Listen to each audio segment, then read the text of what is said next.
Assalamualaikum warahmatullahi wabarakatuh. Baiklah rekan-rekan mahasiswa, hari ini kita berjumpa kembali di perkuliahan mata kuliah manajemen agribisnis.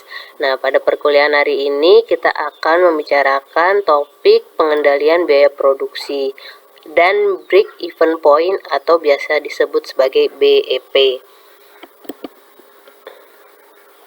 Nah, pengendalian ini merupakan salah satu bagian dari proses manajemen ya, karena manajemen itu terdiri dari POAC, itu yang paling sederhana yaitu planning, organizing, actuating, dan controlling, atau yang terakhir ini disebut sebagai pengendalian. Controlling ini adalah proses yang terakhir. Nah, mengapa penting melakukan pengendalian? Utamanya yaitu dalam kegiatan produksi, yaitu berkaitan dengan biaya ya. Karena biaya produksi ini merupakan salah satu faktor yang harus dikendalikan dalam mencapai efisiensi proses produksi. Kalau tidak ada pengendalian biaya, artinya bisa saja proses produksi yang dilakukan oleh perusahaan itu tidak berjalan secara efisien ya. Efisien itu tepat biaya. Kalau tidak efisien artinya mungkin banyak nanti pos-pos dari pengeluaran atau biaya yang dilakukan oleh perusahaan yang menyebabkan berkurangnya laba atau tidak maksimalnya laba yang diperoleh oleh perusahaan, sehingga perlu dilakukan pengendalian biaya. Nah, agar dapat melaksanakan pengendalian biaya produksi dengan baik, umumnya manajemen perusahaan itu akan menggunakan anggaran sebagai alat pengendalian biaya ya.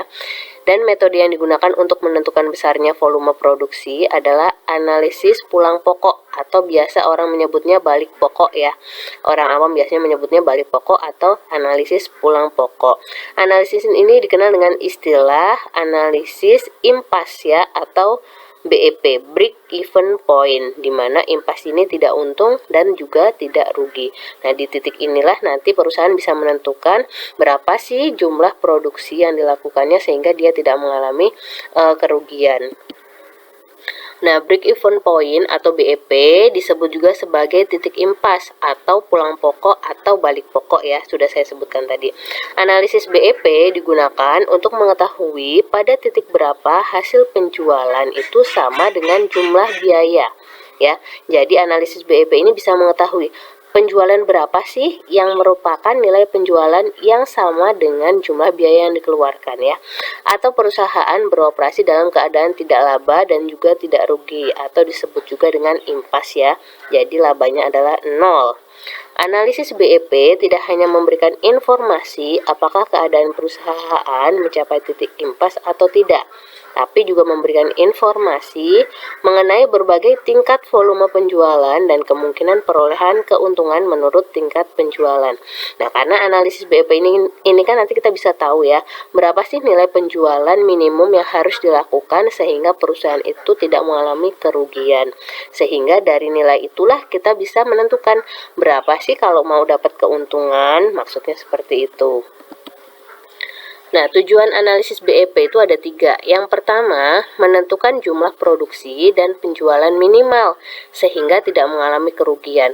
Maksudnya kalau misalkan kita memiliki kegiatan usaha agribisnis, berapa sih jumlah produksi minimal kita ya, atau berapa penjualan kita sehingga minimal kita di situ tidak mengalami kerugian, atau minimal kita impas aja lah, maksudnya seperti itu.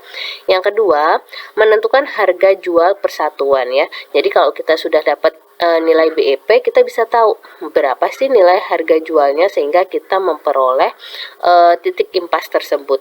Dan yang terakhir, merencanakan laba dan memaksimalkan produksi. Ini sudah pasti ya, kalau kita sudah tahu titik impasnya, kita tahu nih berapa kita memperoleh laba setelah penjualan itu memperoleh titik impasnya. Nah, berikut ini adalah rumus dari analisis BEP. Titik impas atau BEP menunjukkan keadaan di mana penerimaan sama dengan biaya. Ya, ingat ya, karena penerimaan itu sama dengan biaya, berarti nilai dari penerimaan ya, total revenue TR itu sama dengan total cost atau TC. Nah, TR ini sudah dirumuskan bahwa TR atau total revenue merupakan hasil dari P dikali Q. P adalah harga, Q adalah kuantitas dari penjualan. Sedangkan total cost itu adalah hasil dari penjumlahan fixed cost atau biaya tetap ditambah dengan variable cost dikali dengan Q, atau ini total variable cost ya. Kalau VC dikali dengan Q ini jadinya total variable cost. Sehingga di sini analisis BEP itu dirumuskan TR sama dengan TC ya. Dimana TR adalah P dikali Q dan TC adalah fixed cost ditambah dengan variable cost dikali dengan Q. Nah, selanjutnya, perhitungan analisis BEP ini ada dua cara. Yang pertama, kita disebut sebagai BEP dalam unit, sehingga di sini nanti yang kita temukan adalah unit produksinya berapa. Yang kedua, ada yang disebut sebagai BEP dalam rupiah. Nah, di sini kita nanti akan tahu berapa jumlah rupiahnya yang disebut sebagai nilai titik impas tersebut. Oke, kita akan masuk ke situ. Yang pertama, BEP unit. BEP unit merupakan nilai BEP dalam unit. Kalau unit itu berarti jumlahnya ya, jumlah dari produksinya. Berapa sih? Maksudnya seperti itu. Artinya jumlah unit atau kuantiti yang dijual perusahaan untuk mendapatkan titik impas atau pulang pokok dari biaya yang dikeluarkan untuk berproduksi. Nah, jadi di sini BEP unit poin utamanya adalah kita melihat nilai BEP-nya dalam bentuk unit ya. Nah, BEP unit dirumuskan sebagai berikut ini. Satuannya adalah Q atau kuantitasnya, di mana rumusnya adalah FC, fixed cost atau biaya tetap, dibagi dengan P dikurang VC. P adalah harga dari produknya, VC adalah variable cost atau biaya dari variabel produk tersebut. Nah, ini ya, di sini ada satuan-satuannya, bisa dilihat. Nah, itu tadi yang pertama ada namanya BEP unit. Yang kedua ada yang disebut sebagai BEP rupiah. BEP rupiah merupakan nilai BEP dalam rupiah. Artinya jumlah rupiah yang harus didapatkan oleh perusahaan itu untuk mendapatkan titik impas atau titik pulang pokok dari biaya yang dikeluarkan untuk berproduksi. Jadi gini, bedanya dengan yang tadi, kalau yang tadi nilai BEP-nya itu adalah berupa kuantiti atau unitnya ya, jumlah dari produksinya. Kalau yang ini BEP-nya adalah dalam bentuk rupiah ya. Jadi kita tahu dalam nilai uang segini berarti perusahaan atau kegiatan usaha kita itu adalah bernilai impas, maksudnya seperti itu. Nah, bagaimana sih cara perhitungannya? Nah, di sini cara perhitungannya BEP. BEP di sini adalah hasil dari penjualannya sehingga nilainya di sini adalah rupiah ya. P dikali Q di sini adalah berarti satuannya rupiah. P itu adalah price, harga, Q adalah quantity. Sehingga BEP di sini satuannya adalah rupiah. Sama dengan yaitu FC. FC itu adalah fixed cost dibagi dengan 1 dikurang VC. VC adalah variable cost per P. P itu adalah harga atau price ya. Jadi ini adalah rumusnya. Bedanya dengan yang tadi, kalau yang tadi BEP unit satuannya adalah unit atau Q, berapa maksudnya kayak gitu ya unitnya. Kalau yang ini satuannya adalah rupiah ya. Karena P dikali Q hasilnya adalah rupiah. BEP di sini satuannya adalah rupiah, kalau yang tadi adalah unit. Nah, langsung saja ke contoh soalnya supaya kalian paham. Misalkan seperti ini. Pabrik beras murah meriah dalam satu periode panen padi atau 3 bulan memiliki kapasitas produksi 100.000 kg beras pada mesin giling padinya. Nah, dari hasil perhitungan tim riset pabrik diketahui bahwa untuk menghasilkan 1 kg beras, biaya tetap yang dikeluarkan adalah 1.500.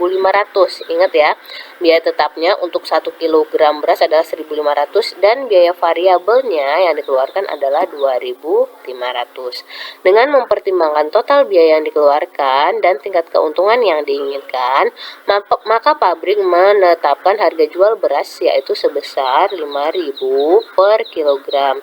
Hitunglah nilai BEP unit dan BEP rupiah yang harus pabrik tahu berapa unit atau rupiah penjualan yang harus dilakukan agar pabrik beras tersebut tidak mengalami kerugian ya.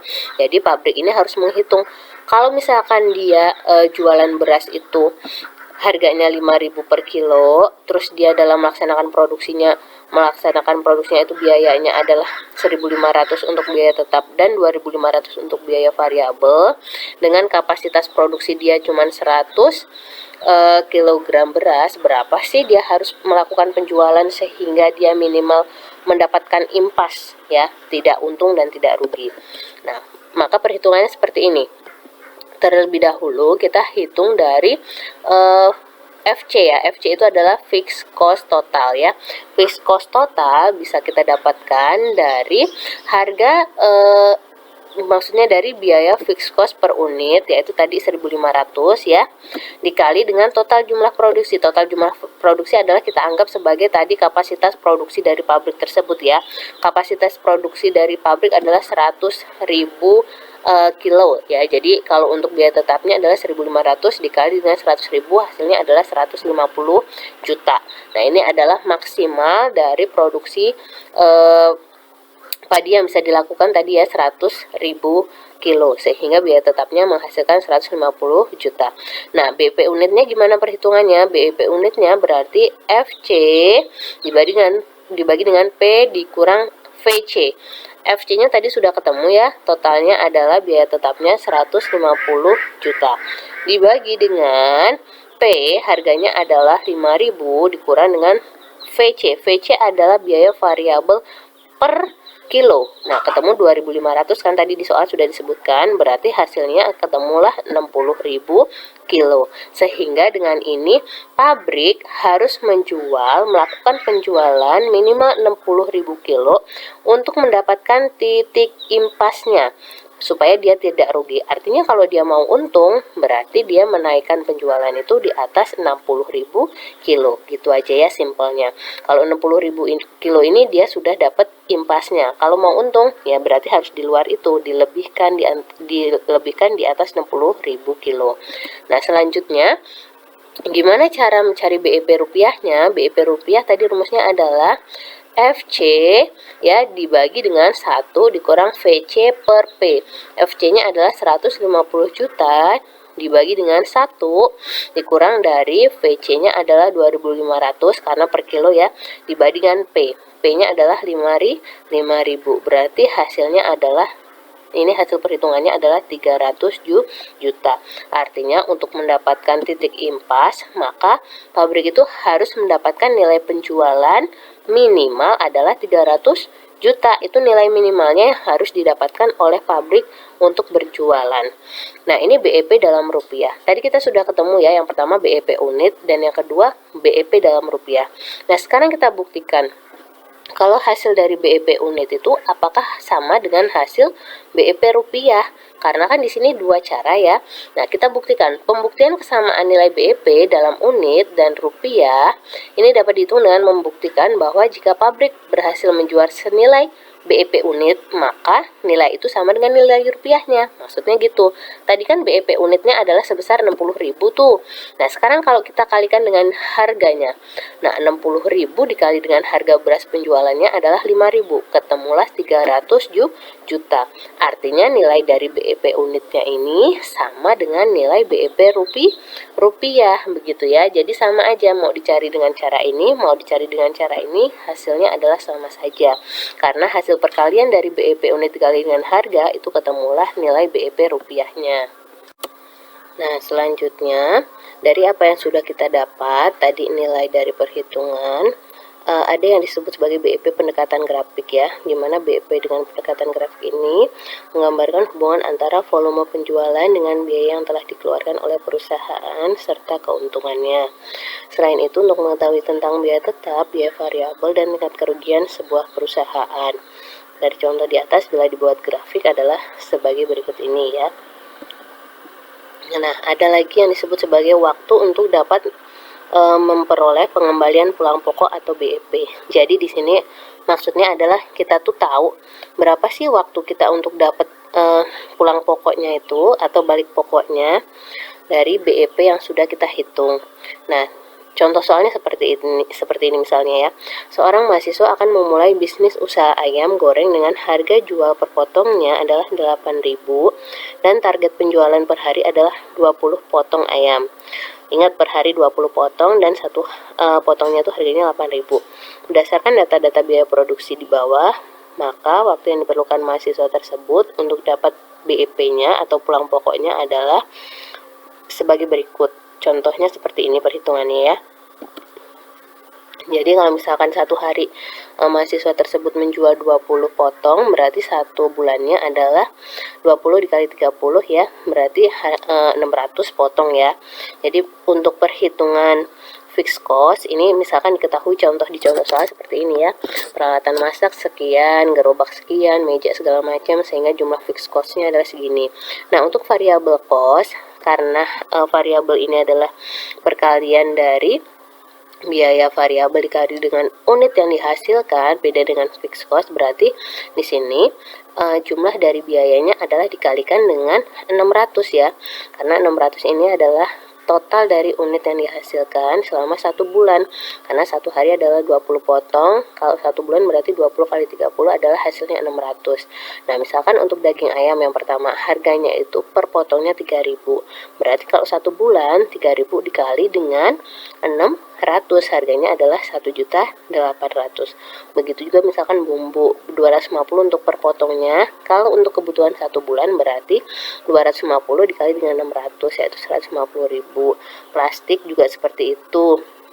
Dan seterusnya yang sudah disesuaikan dengan perkiraan untuk kebutuhan satu bulan, yaitu jumlah unitnya 600 ya, sehingga diperoleh total biaya produksinya adalah segini, 3.930.000 untuk biaya pertambahan, yaitu biaya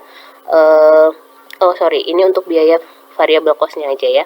Yang ini 3.900.000. Sementara kalau misalkan kita bagi untuk per potongnya, berarti 3.900.000 dibagi dengan 600 per potongnya adalah 6.550. Ini biaya variabel saja ya.